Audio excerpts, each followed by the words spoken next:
En pratique de pair advocacy présente une formation en pratique de pair advocacy et de représentation des usagers et des usagères dans le système de santé mentale. Cette formation est réalisée avec les soutiens financiers du programme de lutte contre les discriminations et pour l'égalité entre les femmes et les hommes de la région Île-de-France, de l'ARS Île-de-France, de la DAZES de Paris, du FNDV, du FNDS et des participations aux frais de la communauté apprenante et créative à l'origine de ces modèles de formation.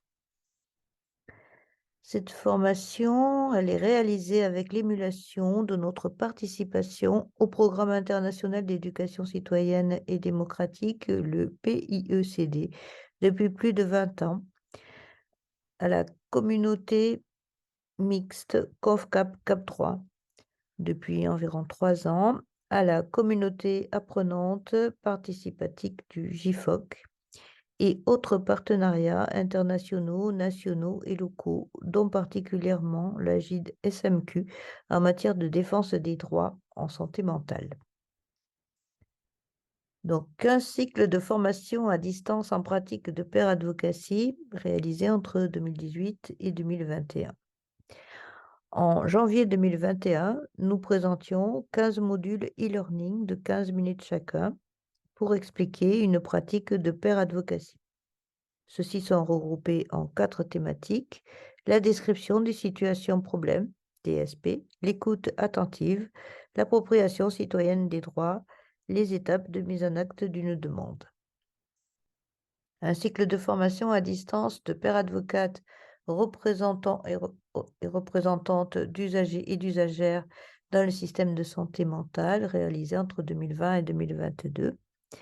En juin 2022, nous présentions 9 modules e-learning de 15 à 30 minutes chacun pour expliciter les rôles et places des représentants et des représentantes d'usagers et d'usagères dans le système de santé mentale.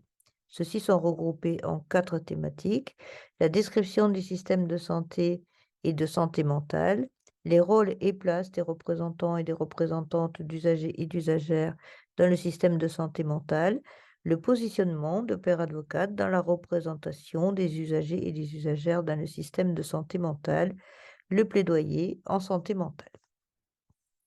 Un cycle de formation à distance en pratique de pair advocacy et de représentation des usagers et des usagères dans le système de santé mentale, réalisé en 2023. Donc en janvier 2023, nous présentons la combinaison des 2 cycles de formation décrits ci-avant en 19 modules e-learning de 15 à 30 minutes chacun pour aller de l'appropriation citoyenne des droits au plaidoyer, pour adopter un positionnement de pair advocate en représentation des usagers et pour appréhender la représentation des usagers et des usagères dans le système de santé. Donc, premier pôle, premier axe de l'appropriation citoyenne des droits au plaidoyer, 8 modules, dont 5 concernent l'appropriation citoyenne des droits, 1 le procédé argumentatif et 2 concernent le plaidoyer. Un positionnement de pair advocate en représentation des usagers et des usagères. Nous avons 10 modules, dont 3 concernent la description des situations problèmes, 4 l'écoute attentive, 1 sur les étapes de mise en acte de la demande et 3 modules concernant le positionnement de pair advocate en représentation des usagers. Puis la représentation des usagers dans le système de santé, un module générique concernant les places et rôles des représentants et des représentantes d'usagers et d'usagères dans le système de santé. 4 jours de formation en présentiel complètent ce cycle de formation tout au long du parcours, notamment durant le parcours à e-learning.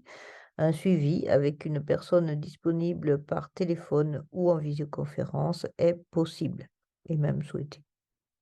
Cette formation donne accès aux ressources du réseau en pair advocacy et la disponibilité des pair advocates. S'inscrire, il y a une fiche d'inscription à compléter et à nous renvoyer en fin de ce module. Participation aux frais de 270 € pour l'ensemble de la formation. Pour tout renseignement, nous contacter. Merci.